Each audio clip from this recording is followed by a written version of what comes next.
Yeah, I guess I'm back on the air again, at least for tonight. Woo, this is kind of cool. So, oh, there's an error on this one.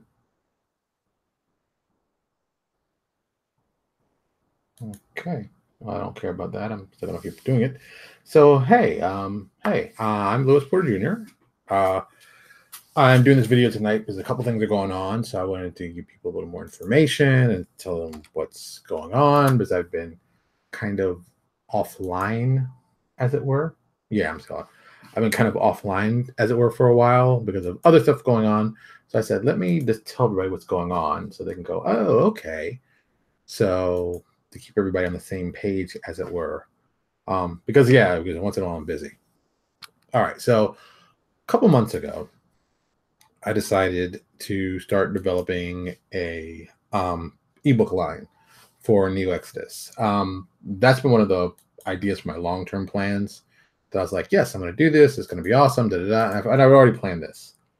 You know, and I knew that was going to happen. I'd always planned that. Hey Scott. Hey Jeremy. Hey Brian. I always knew. I always knew I was going to do it. It was never a big surprise. But what I didn't tell anybody is that, well, let me actually go back even further. So a few months ago, I was talking to Owen Casey Stevens, and we were talking about something he did on D20 PFSRD. He had that time period where he sold all of his stuff in the big mega bundle for get all his books for $30. It was a great idea. I thought it was brilliant. And I thought about doing it for myself, but I was like, I don't know. Da, da, da. So I talked to him about it for a bit, and he told me how much money he made from it.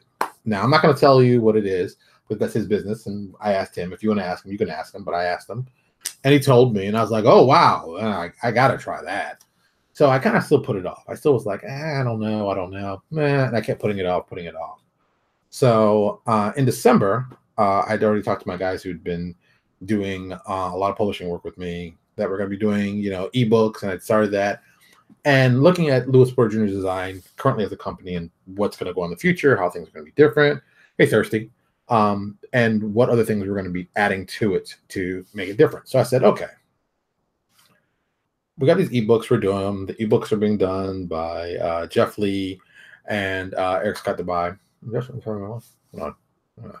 Yeah, crap inside my mouth. So we were going to do these books as cool fiction. But while this is all going on, I haven't been really I haven't been really inspired by anything role-playing wise. So I was like, I don't feel like making anything. And I talked about this before about, I'm not going to do a Kickstarter this year. I didn't want to get excited by that. I really want to do something different. I wanted to really do something awesome. And then it just came to me. I wasn't really excited about doing anything. I mean, nothing really got me excited enough to go, oh, I really want to do that. And oh, I want to do that. I think the closest thing I got was possibly doing a sequel to Crisis of the World Eater, or even the Chronicles of the Gatekeeper. But still, I wasn't 100% behind that either. And I couldn't figure out why. Well, this also goes back to something's been going on. So Lucas has been going through, of course, issues with his eyesight and the seizure and all this stuff. So, long term, I always knew Lucas is going to have problems. So it's like, okay, let's plan for the future. Let's really think about what can I do to make my son's life better, just in case something happens to me. God forbid. Nothing's going to happen to me. I'm not sick or anything. Don't worry about that. Knock on wood. But I want to think, long term for him. What can I do for him? He's my son. I got to think like that. And something that I always talked about doing, and this is where we're going to be going, was getting an apartment, getting some rental property, and acquiring that, and start developing that stuff out. And I've been working a long time doing that and saving up money, through the business and stuff like that. So LPJ Design for the last year, well, more than that really, has been just a purely company that's generating money. We are getting money every month. We're not doing a lot of products. We're doing one or two product releases, but most of the stuff we're getting money.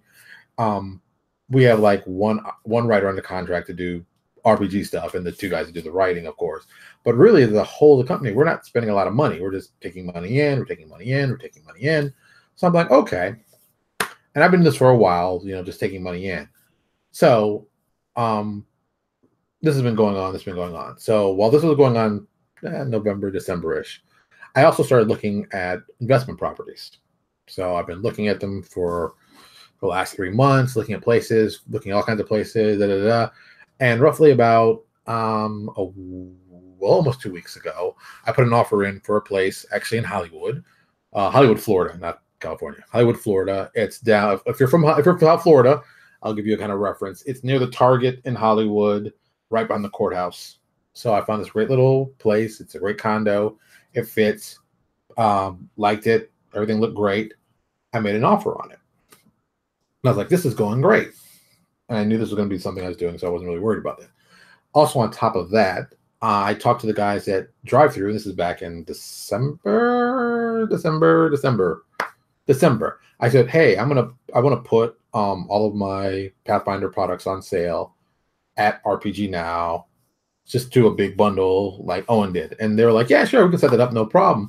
They go, when do you want to run it? I'm like, oh, February, Black History Month, Black Panther. I had it all set up, I was like, sure, no problem. I'm like, great. So we set this thing up. We got it all together. And boom, that was going in the background. That's why you're probably like, well, I haven't heard from Lewis. He hasn't said anything. He hasn't done any videos. What's going on? He's kept me very quiet. Well, this is why. So while this is also going on, that I'm developing and getting this house, a family member, my brother, and my sister-in-law have a house that she inherited from one of her family members. They're possibly looking to sell that one. And the price they're looking to sell for, I'm like, hey, I can afford that. And I'm like, wait. I can afford buying the condo I'm getting and maybe another place. And I'm like, oh my God, I might be able to do that. I might be able to swing this. So I've been working on that. So I'll know, like I said, tomorrow they have a deal in place with someone else. If they don't pay the money by tomorrow, then most likely I'll see if I can get to that deal and we'll work something out. So I could possibly be getting like 2 investment properties at the same time, which is crazy when you think about it. But it's like, wow, I'm gonna have 2 investment properties at the same time, including my house, and one of them is gonna be in Baltimore. If you're wondering, it's going to be in Baltimore.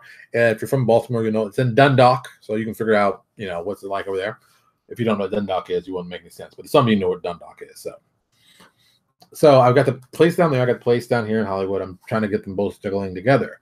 And while this was going on, I was doing our bundle sale. So we're still currently I guess we were supposed to end it the 26th, which was yesterday. But I think it's still up and running. So if you'd like to get it now. But I'll tell you, because people have been wondering, like, well, how much money can you really make of it? How much money how many sales did you have? How many sales? So I'm going to tell you how many sales we rang up over this. So while the sale's still currently going on, it's still, time. We've made over, I'm going to give you a rough estimate, getting the pure amount, but you can figure this out. We've made over $10,000 in sales because of this. And let me put it in perspective. That's less than what Owen made.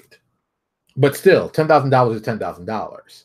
And I'm like, wow, this extra $10,000 makes it possible that I can do other cool stuff. And really, it's like I can put that money away because, like I said, remember, we don't have any debt.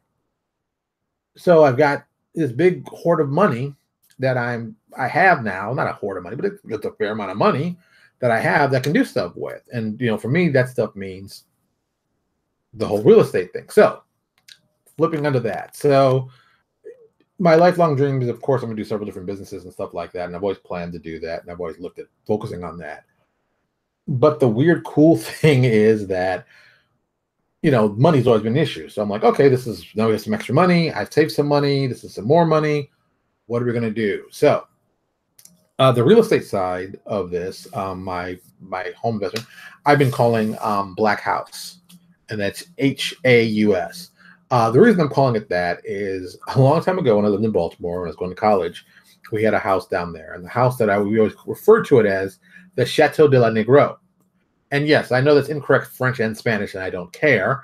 But the Chateau de la Negro, if you don't know French or Spanish, translates to the Black House. So the joke was that, the White House was down the street, but we're in the Black House. So that was a kind of a running joke. So, flash forward, oh, Jesus. Fast forward 30 years, I'm now calling my new real estate company Black House Property Solutions. So we're going to start doing and buying more investment property and stuff like that. Now, I know you're wondering, like, was he still going to do PDFs and stuff like that? Yes, I'm still going to do PDFs. I'm still going to make stuff. Only stuff that I'm excited about. This is now pushing the limit of I'm only doing this for stuff that excites me. Because look, I've been talking about publishing for a long time, and I'm telling people like, look, you should be published, you should do this, you do this. But a lot of people don't have like an end goal. There's no thing they're going for. I've always thought publishing as, especially game publishing, as to acquire money so I can do bigger things with it. One of the bigger things, of course, was investment property. So, I've told people for years, when I first got started in this back in the early 2000s, PDF sales paid for my car that I had. And this car I had for like 12 years. So it's a good investment. It's a good thing. But I think what happens a lot is that a lot of people get these companies, they start them as PDFs, but they don't know where the money goes. They can't point to something tangible like, oh, I use that money to buy this. I use that money to buy myself a house. I use that money to do, and I think we need to start doing more of that. And I think we need to start talking about more about that. And that's something that I should be doing as someone who does it. So it's like, look, LPJ design is not going anywhere, but Black House is definitely going to be expanding. I'm going to drive the plan. Can I reach the plan from here? Hold on. Actually, yeah, let me get I'll give you the cell phone plan because I usually keep it on keep, and I don't want to get to it, and I'm just gonna. All right. So, oh, the plan isn't actually in this one. Oh, no, there it is. Okay, yeah. So the plan is for Black House is that we're going to acquire one house or one rental property. I'll leave it like that. One rental property, 2018, 2019, and 2020. That's right, one each year. And based on the numbers that we have, and based on everything, that each property that we acquire will generate $100 in profit. Now I know you're like $100 in profit is not a lot of money, but let me put it in perspective so you all can think about it and go, oh. When I'm buying the actual condo, I'm buying it and I'm renting it out to somebody else. Someone else is paying, they're paying the mortgage for the payment. I have what they call CapEx, money to pay for large repairs like roof, refrigerator, stuff like that. That's involved in my CapEx. That's covered by their rent. All the vacancy, the vacancy for people who, there might be times where people aren't living there and I got to pay out of my pocket. We've set that up on that too. Repairs, we set that up. So based on all this information together, based on that, we know that the house, condo that I purchased will generate $100 in pure cash profit that goes right in my pocket each and every month while covering all the other expenses to basically pay the house down. Now, some people are like, well, what's the big deal? It's only $100. What's so important about that? Well, the important part is that you get a place to live that someone else pays for. And then during tax time, I'm going to go to my levy tax guy and be like, look, here's my property. All the interest I paid on it, really the tenant paid, is tax deductible to me. So now all of a sudden, I think it's four. I don't know. I think it's like $4,000 in interest. $4,000 or $5,000 in interest that they're paying for the first year. I could be wrong, but that money is now tax deductible. And it's like I said, I didn't spend that money. It wasn't my money. It was their money. They have bought my property for me as a renter. And it's really very simple. It's not very complex. And I think anybody and everybody should be doing this because, as this industry, this industry's got issues. Let's just not lie about that. The industry has issues. I think we need to think long term. I think we need to grow up. I think it's great to make games. I think it's fun to make games, but there has to be something else besides that. There has to be something not just creative, but financially stable for us to do this. If I can make games and my games help me buy rental properties, they help me make more money, that's a good thing. Because I believe, like, if you're a fan of Rich Dad, Poor Dad, which I've talked about them before, this is important. I believe that your assets should buy your liabilities. And if you're not sure what an asset and a liability is, here's the easy answer. An asset brings money to you. A liability, you got to pay out money to. The joke is your house an asset or a liability? Well, in my eyes, my house is actually a liability. I have to pay money out to it. The investment property, that's an asset. It brings money to me. My job is an asset. It brings money to me. Anytime I want to do something cool and new, I'm like, hey, I want to get a new car. What most people will do is go out and be like, okay, I'm gonna go get a loan and da da da da da. What I think of is, okay, I want to get a car, I want to get whatever. Let's develop a product that I can sell from now to doomsday that brings in money that covers the cost of me having to go out to get another job or take money out to get a loan to get that car.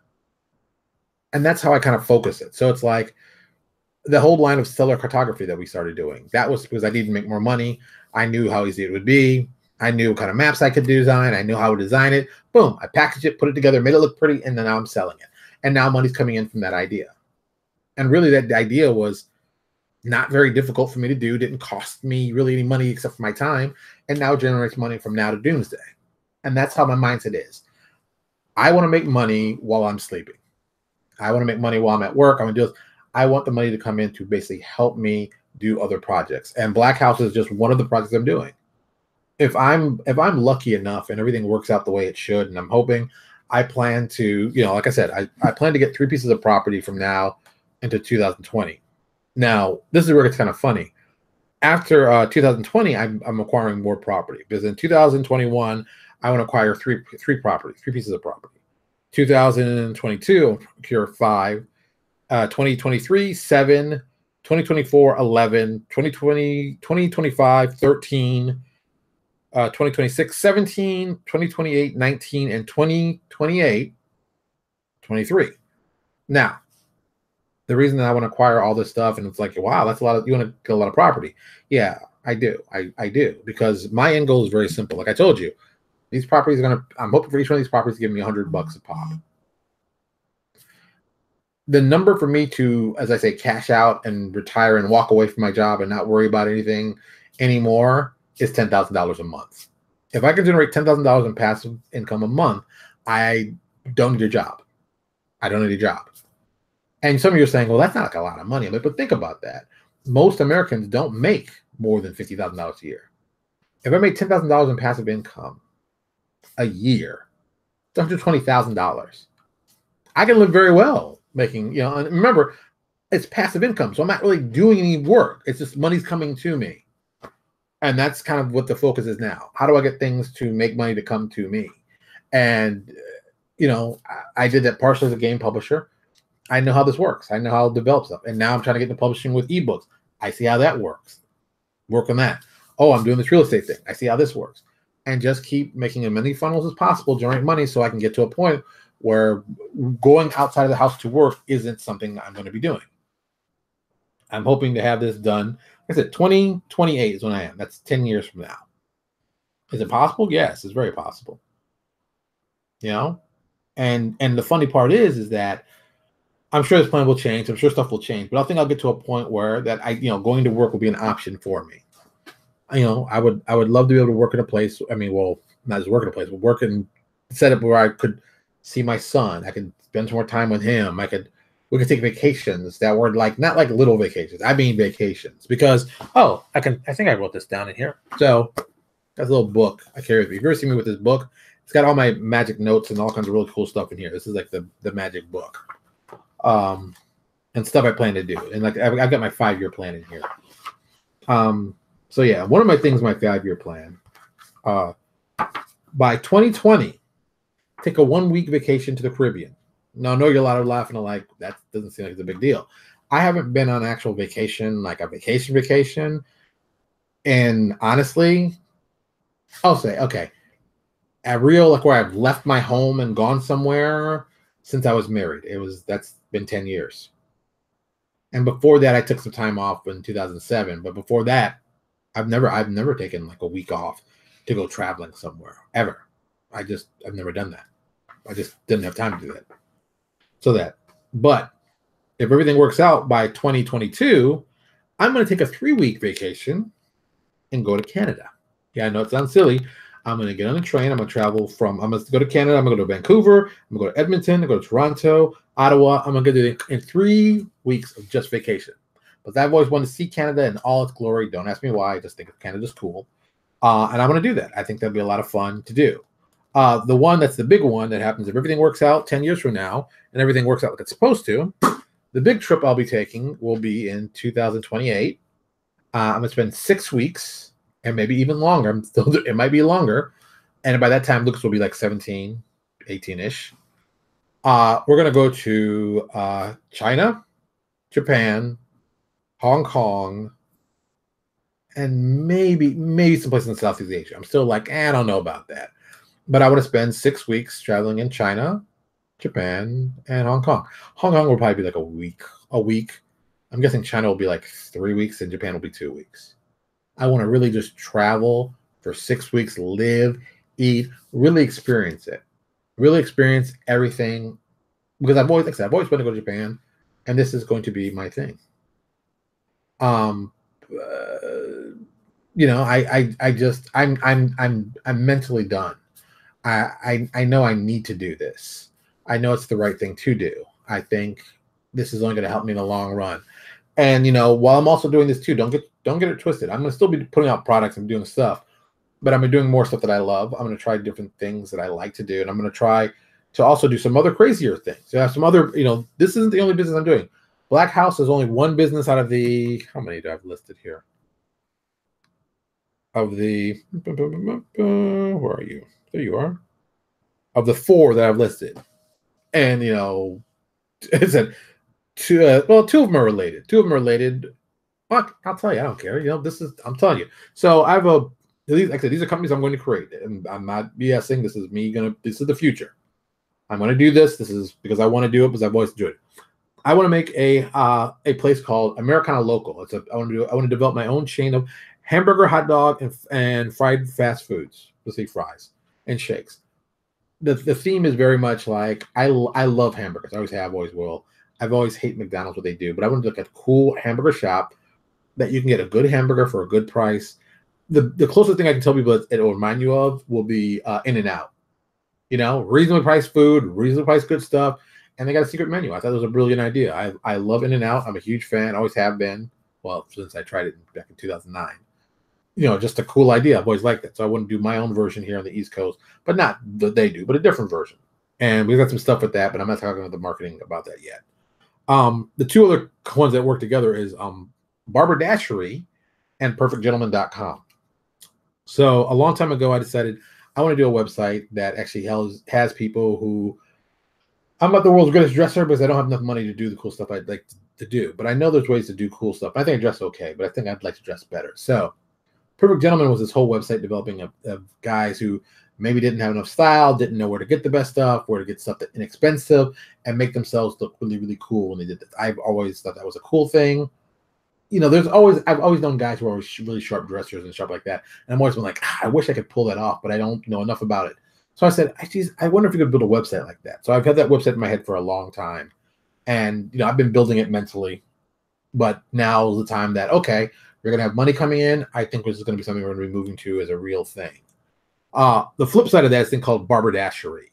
I like haberdashery shops, as in like the little tchotchkes that you can add to yourself, like a bow tie, suspenders, rings, bracelets. I've always liked that kind of stuff personally. It's a personal thing for me. And barbershops, if you've never been to a black barbershop or in my case, a lot of Hispanic barbershops, they're very, very similar. It's very, very barbershop-esque. I want to make the barbershop experience a little more high-end, but not so high-end that people can't really afford to go there. It's like, my son got a haircut this weekend, cost $13. If I got a haircut, it costs $20. That's not a bad deal. But I'd like to also go into a place where you just don't sit and get in the barbershop, but you can also find cool little accessories you can add to your gear and make yourself look a little better. Maybe bracelets, maybe chains, maybe rings, cufflinks, things like that. Small little things that add accent to what you're wearing that you can have a store. And like my idea has been like a 2,000 square foot store. We cut hair in about 1,000 square feet, and the other 1,000 is selling space of all this stuff. And we build it like a franchise model. I'm very big in the franchise model, so we did not know. I like the idea of it. I think it works very well. And I think it's easy to replicate. I think once you get the master story down, the master idea down, you get it, prove it working, then you move and do another one. And I think barbershops kind of fit that niche because everybody needs a haircut.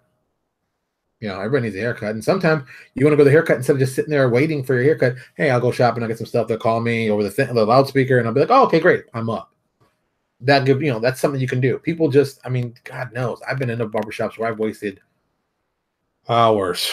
God, my hometown of Danbury when I was a little kid, you go to the barbershop, you'd have to get there by 8 a.m. because by then there'd be like at least 13 people waiting to get in to get their hair cut. And if you're lucky, you only had to wait 3-4 hours, and that's how it was. So I think this kind of thing can be done. I don't think like hair cuttery. I always said that was like just going to cut hair and get you out of here and whatever.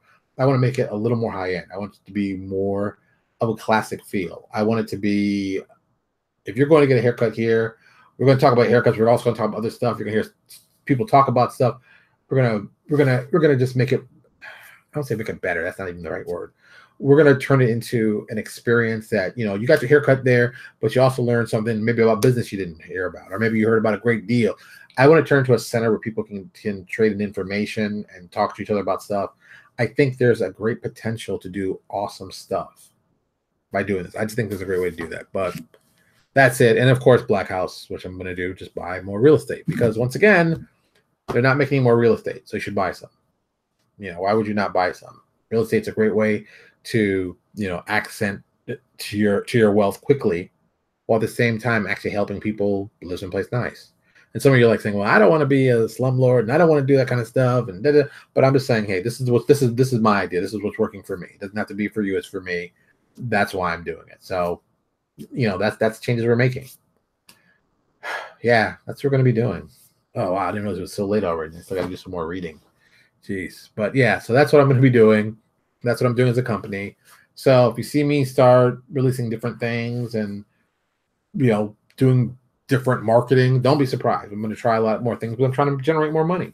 Because like I said, I have an end goal. My end goal is to do other stuff with my money than buy just more games. I got enough games. Let's do something very adult-like. Let's work on our adulting.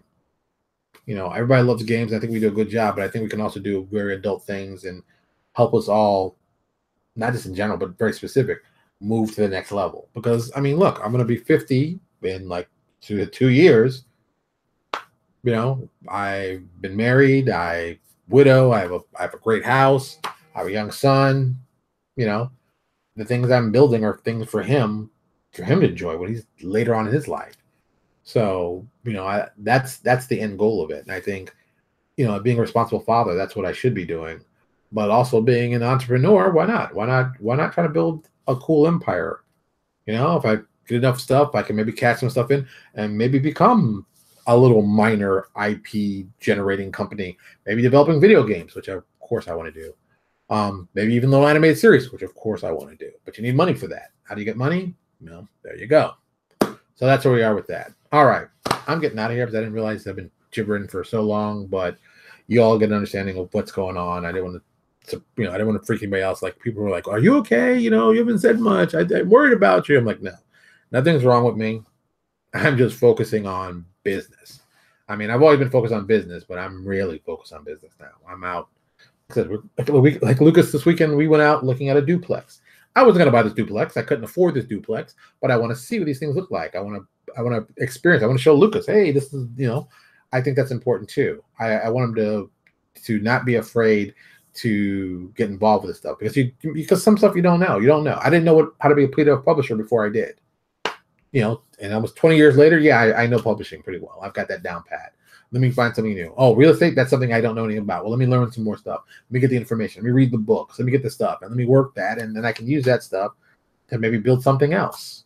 Oh, you want to do marketing and video production? Yeah, well, I want to build that. Well, I need money for that. Well, great. My money from over the real estate has done that. So great. I have an extra $50,000 or $100,000. I can try it.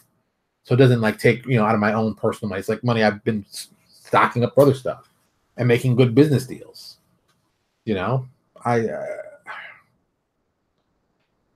I just want us as a community to think about the future better. We've always focused about, games, you can never make a lot of money in this, you can never do a lot of money in that. Da, da, da. Well, maybe you can't make a ton of money, but just you can use this as a seed point, as a point to generate some money, so you can make bigger decisions later and make more money later. There's nothing wrong with that, and I think we need to focus on that. All right, I'm getting out of here. I know I'm just rambling now, but that's about it. All right, so I will talk to you all whenever, but you never know when I'm going to do one of these things. But thank you so much for watching. I hope you all appreciated that. Like I said, if you have any questions you want to ask me about how do you do that, I'm more than willing to let you know, and I might do some videos whenever. But thank you so much for watching. Like I said, it's crazy times here, but I wouldn't have it any other way. I'll talk to you all later.